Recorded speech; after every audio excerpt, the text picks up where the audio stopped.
Sometimes the biggest story isn't the one making headlines. It's the pattern you only notice after looking at all of them. Over the past several days, 3 AI stories that seem to have little in common. One involved companies seeking greater control over the chips they depend on. Another involved an enormous data center being built beside dedicated electricity generation. And the third involved NVIDIA and major financial institutions developing new ways to finance AI infrastructure.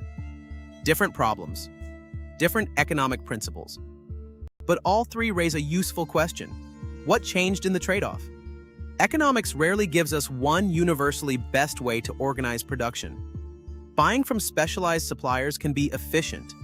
Shared infrastructure can spread fixed costs across many users. And using a company's own resources can avoid complications that come with outside capital. But every arrangement has costs. Nearly 90 years ago, economist Ronald Coase asked a deceptively simple question. If markets work so well, why do firms exist at all? His answer helped establish an important field of economics. Using markets isn't free.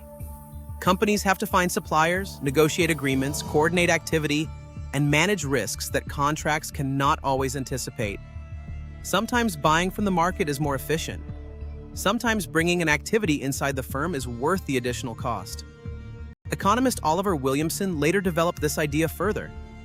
The important question wasn't whether markets or firms were inherently better. It was which arrangement worked better for the particular transaction. That gives us a way to look at what happened around AI.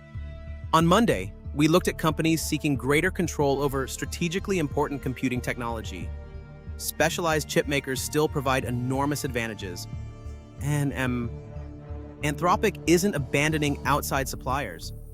But as compute becomes more strategically important, greater control over selected parts of chip design can become more valuable. The benefits of specialization didn't disappear. The trade-off changed. Wednesday gave us a different version.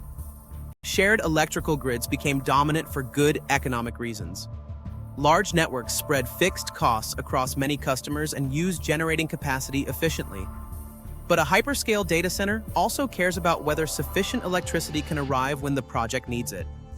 In West Texas, dedicated generation is being developed around Amazon's enormous data center campus, partly to provide greater control over power supply and expansion timing. That doesn't mean private power is inherently more efficient than a shared grid.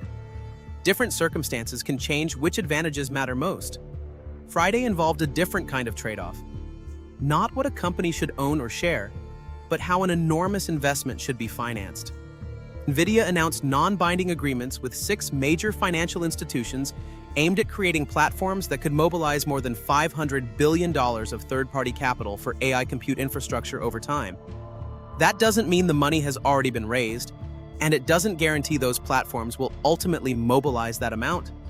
There are also legitimate questions about whether arrangements like these distribute financial risk or make it easier to finance too much infrastructure. But the announcement tells us something more modest. The scale of AI investment has become large enough that companies are exploring new ways to organize its financing. Put the 3 stories together, and a pattern begins to emerge. Specialization didn't stop working. The electrical grid didn't stop working. Traditional corporate finance didn't stop working. The alternatives became more valuable. Economies aren't organized around permanent answers. Companies choose between making and buying, owning and contracting, shared and dedicated infrastructure, and earn an internal and outside capital. Those choices depend on costs, scale, risk, uncertainty, timing, and control. Change those conditions enough, and the preferred arrangement can change with them. That's one reason technological transitions can look strange while they're happening. Companies begin doing things that might have seemed unnecessarily expensive under the old conditions.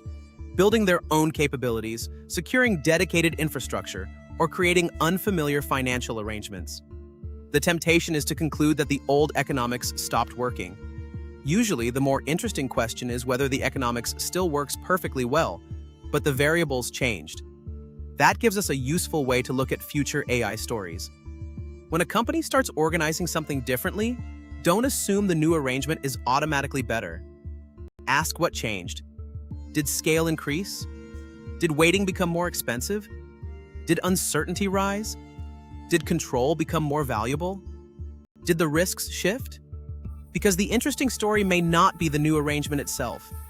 It may be the economic trade-off that made that arrangement worth considering. What trade-off do you think AI changes next? Let us know what you think below. If this breakdown was useful, hit like and subscribe to Synthetic Politics. We'll be back when there's more to report.